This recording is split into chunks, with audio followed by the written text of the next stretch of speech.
वो समझाते हैं कि जी रिजवान को कप्तानी नहीं आती। माशाल्लाह कुछ क्रिकेटर तो एजेंडा बेस बैठे हुए टीवी पे, उनको कॉन्ट्रैक्ट्स दे दिए जाते हैं, उनको स्पेशली रखा जाता है कि यार ये फलाने दो चार प्लेयर हैं, इनके अगेंस्ट आपने जाना है, लाइक बाबर के अगेंस्ट जाना है, रिजवान के अगेंस्ट जाना है। तो आज इन दोनों ने तबीयत से बोलती बंद की है।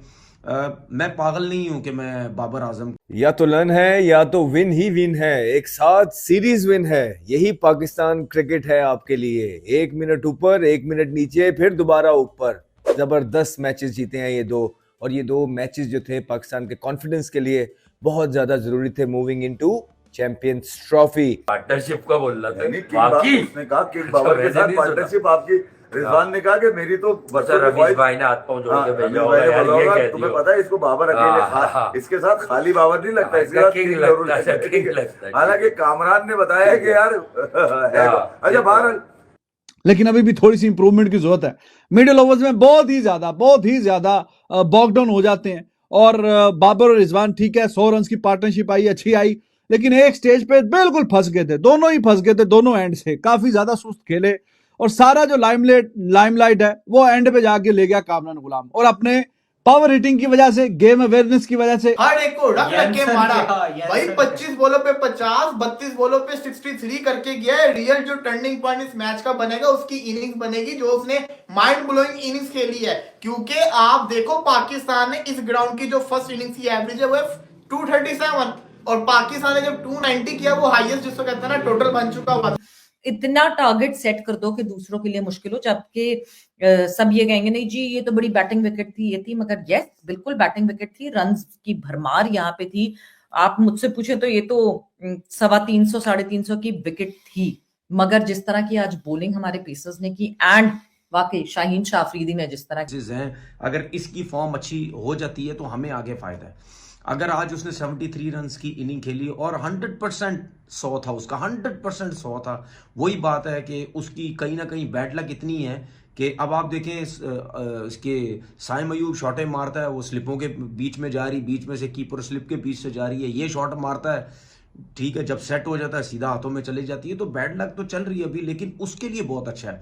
मैंने हमेशा बोला था कि बाबर एक दफा 50 रन की इनिंग खेल ले, ठीक है, उसके बाद उसके अंदर कॉन्फिडेंस बहुत अच्छा आ जाएगा जो कि उसके बाद आप देख लें 50 के बाद नजर आया, वो तेज खेलना जो है वो शुरू हो गया। आई थिंक रिजवान ने बड़ी जबरदस्त 80 रन की इनिंग खेली।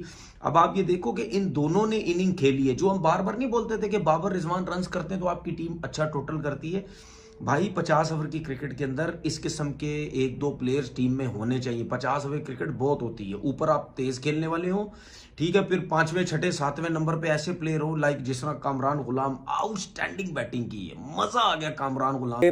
पास में जो उनकी फॉर्म लगी हुई है तीनों फॉर्मेट के अंदर, यू एक्सपेक्ट उस लिहाज से ये इनिंग अच्छी है। थोड़ा टाइम लिया उन्होंने, कोई 95 बॉल खेले जिसमें उन्होंने 72 स्कोर किए, 75 स्कोर किए, तो बकदरे बेहतर इनिंग है। आप एकदम ऐसे प्लेयर से जो आउट ऑफ फॉर्म है बिल्कुल तीनों फॉर्मेट के अंदर, और फिर इंग्लैंड की चलती सीरीज से उस बेचारे को ड्रॉप कर दिया, और उसके बाद जो है ये सारा कप्तानी से भी उतार दिया, चढ़ा दिया, फिर उतार दिया। इस सारे सिनेरियो के बाद आप यही भी शुक्र करते हैं कि जिस तरह की भी इनिंग खेली है एटलीस्ट अमंग्स द रन्स आए हैं जो कि पाकिस्तान के लिए बहुत ज्यादा जरूरी हैं। आहिस्ता आहिस्ता इसको वो बेहतरी की तरफ लेके जाएंगे। परफॉर्मेंस से होता ही है, रन से होता ही है कि आपका कॉन्फिडेंस बढ़ता है, फिर आप आहिस्ता आहिस्ता अपने आप को एक्सप्रेस करते हैं। होपफुली वो पाकिस्तान के लिए ये करेंगे, और चैंपियंस ट्रॉफी से पहले बाबर आजम का अच्छी फॉर्म के अंदर बहुत ज्यादा जरूरी है पाकिस्तान के लिए। फिर रिजवान आज उन्होंने, तो मेरे पास उनके लिए एक ही बात है, बेटा जिसने जितनी भी बारी ली 95 बॉलें खेली, ये बताओ मैन ऑफ द मैच कौन है इस मैच का? जिसने सिर्फ 31 बॉलें खेली, 32वीं पे आउट हो गया। तो अब इस जवाब के साथ जाके चद्दर ओढ़ के सो जाओ। यानी जो प्लेयर है उसकी 31 बॉलें भारी है 95 बॉलों पर, लानत है। ठीक है भाई, मैं पहले इन्हें भी कहता था, लेकिन अब बात पाकिस्तान के फ्यूचर और पाकिस्तान की क्रिकेट की है। अब गलत तो हमने कभी भी नहीं बोला, लेकिन अब हम ना किसी वजह से अफवाह तफहीम से काम लेने की भी कोशिश नहीं करेंगे। इस पाकिस्तान की टीम में जो जहां सब तेज लड़के लग रहे हैं, जहां सब तैयार हैं कि अगर बारी लेंगे तो दिलेरों की तरह लेंगे, आज भी उसमें आपको- एक ही आदमी मिसफिट लग रहा है भाई, माजरत के साथ। अभी मैं फिर बताऊं आपको, अगर आज आप ओवरऑल पाकिस्तान की परफॉर्मेंस देखेंगे, ठीक है कलेक्टिव परफॉर्मेंस ही अच्छी है, यूं कह लीजिए आप। हाँ, मगर जो हाईलाइट ऑफ द मोमेंट था, जो जहां से आपको यकीन हुआ कि ये रन्स तो चेज नहीं हो पाएंगे, हाँ। वो डेफिनेट आपको नहीं मिलेंगे पाकिस्तान के प्लेयर्स के जो 200 के स्ट्राइक रेट से गेम के किसी भी हिस्से में जाके खेल लें। ओपनर है, पावर प्ले में, मिडिल ओवर्स में, डेथ ओवर्स में, इस तरह के स्ट्राइक रेट से पाकिस्तान में खेलने का रिवाज नहीं है जिस तरीके के स्ट्राइक रेट से वो खेल के गया। हाँ, ये बात ठीक है कि साउथ अफ्रीका का बॉलिंग अटैक थोड़ा सा कंप्रोमाइज्ड है क्योंकि रबाडा नहीं है। पिछले मैच में रबाडा था, आज रबाडा नहीं है। और मार्को जेनसन वो था, मफाके का उन्होंने डेब्यू करवाया है और करते कराते फिर वो फुलकवाए हुआ वो खाली फुलका ही रह गया क्योंकि 120-25 की बेशक वो बाबर का विकेट ले गया, वो बॉल चौका मारने वाला था ऊपर से, लेकिन वो बिल्कुल सीधे में हाथों में मारा है शॉट बाबर आजम ने। तो बॉलिंग अटैक थोड़ा सा कंप्रोमाइज्ड है, लेकिन ये फिर अब उनका दर्द है सारा, हमारा तो नहीं।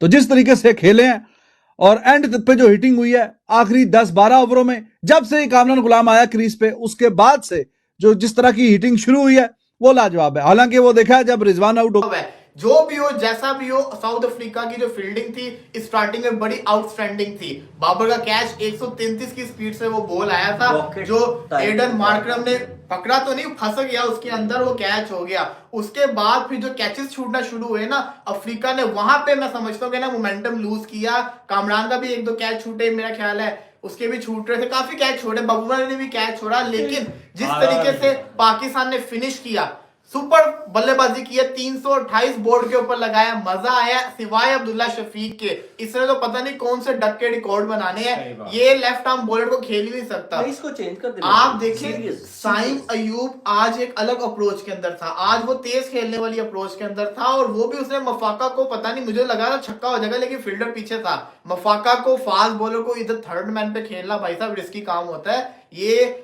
पेस इसकी होती है, आपको तंग करती है। लेकिन जिस तरीके से बल्लेबाजी हमें देखने को मिली, असल में वो सिचुएशन बड़ी क्रूशियल थी जब बाबर रिजवान खड़े थे ना, काफी हमें फील हो रहा था बहुत स्लो खेल रहे हैं। मुझे बड़ी हैरानी हुई है, बीपीएल 30 दिसंबर को शुरू होना है और फेब के फर्स्ट वीक तक जाना है। चैंपियंस ट्रॉफी से थोड़ा पहले उसमें पाकिस्तान ने एक ट्राई सीरीज भी खेलनी है। अगर मैं चारों टेस्ट मैच हटा भी दूं शाहीन के वर्कलोड से, हम शाहीन को टेस्ट मैचेस इसलिए नहीं खिला रहे क्योंकि हम उसको चैंपियंस ट्रॉफी के लिए फ्रेश रखना चाहते हैं। So I will be very surprise on Pakistan cricket board कि उसको इस चीज की एनओसी मिलती है।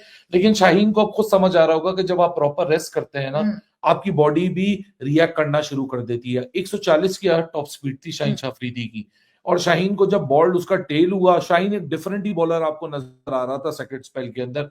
Let me be very honest about it. लेकिन सवेरा कामरान गुलाम ने जो आज किया ये है असल में गेम। अपॉर्चुनिटी आए आपके पास तो आपने छोड़नी नहीं है। ये लेसन उन लड़कों के लिए भी है जिनको स्कैटर्ड अपॉर्चुनिटीज मिलती हैं, but this is how you grab the chances at your fullest. अभी देखिए, जब आप कामरान की बात करते हैं, कामरान का एटीट्यूड हम सबने देखा है इन द रीसेंट पास्ट, जिस तरह कामरान ने खेला भी है। जब भी अगर कम